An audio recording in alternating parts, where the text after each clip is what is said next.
नमस्कार दोस्तों, world war 2 के बाद हांगकांग में ऐसा नज़ारा फिर कभी नहीं देखा गया, ऐसा मंजर कभी नहीं देखा गया जो हमने बीते कल के दिन देखा था। जी हाँ, आग इतनी भयानक कि लोग दांतों तले उंगली दबाने पर मजबूर हो गए। मतलब कि काफ़ी मंजर डरावना था।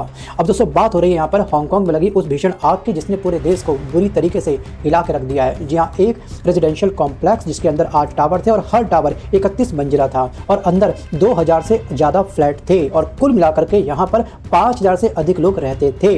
लेकिन अचानक लगी आग ने पूरे इलाके को आग के समुद्र में तब्दील कर दिया। जी हाँ, जब मैं ये वीडियो रिकॉर्ड कर रहा हूँ दोस्तों, मरने वालों की संख्या यहाँ पर 300 से ऊपर जा चुकी है। सैकड़ों लोग अभी भी मिसिंग है। लेकिन असली सवाल ये है कि इतनी भयानक आग लगी तो आखिरकार लगी कैसे। जी हाँ, जांच में सामने ये आया है कि इसका मुख्य वजह थी कि पूरी की पूरी बिल्डिंग एक्सटर्नल तरीके से बैम्बू से कवर थी, यानी बिल्डिंग के बाहर रिनोवेशन का काम चल रहा था। रिनोवेशन के लिए लगाया गया बांसों का पूरा जंगल इसका सबसे बड़ी वजह थी। जी हाँ, अब समस्या सिर्फ बांस होने की नहीं होती है। जी हाँ, समस्या होती है कि उसमें ज्वलनशीलता काफ़ी अधिक होती है, बांस का घनत्व काफ़ी अधिक होता है और ऊंचाई का खतरनाक कॉम्बिनेशन इसके साथ बना हुआ था। और दोस्तों बांस जो होता है वो काफ़ी सूखा होता है, हल्का होता है और चिंगारी लगते ही बहुत बुरी तरीके से भड़क उठता है। ये बात हम बखूबी जानते हैं। और जब वो 30 से 31 मंजिल ऊँचा लगा हो तो आग ऊपर की ओर सीढ़ी की तरफ चढ़ती चली गई।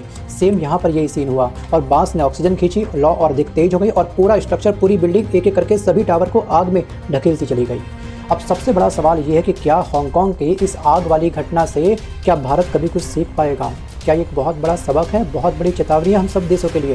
एक्चुअली ऑर्गेनाइजेशन सिर्फ ऊंची ऊंची इमारतें खड़ी करने का नाम नहीं होता है। या अर्बनाइजेशन का मतलब होता है सुरक्षित इमारतें खड़ी करना।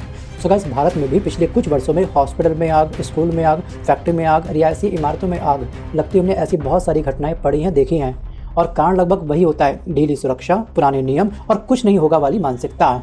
बट भारत के लिए 3 सबसे बड़ा सबक हैं दोस्तों इस घटना के बाद। पहला सबक ये है कि रिनोवेशन सुरक्षित हो, सिर्फ सस्ता ना हो, और फायर सेफ्टी नियम केवल किताबों में नहीं बल्कि ज़मीन पर लागू होनी चाहिए। और तीसरा सबसे बड़ा सबक ये है कि सरकार की सख्ती और जनता की जागरूकता बहुत चरम पे होनी चाहिए।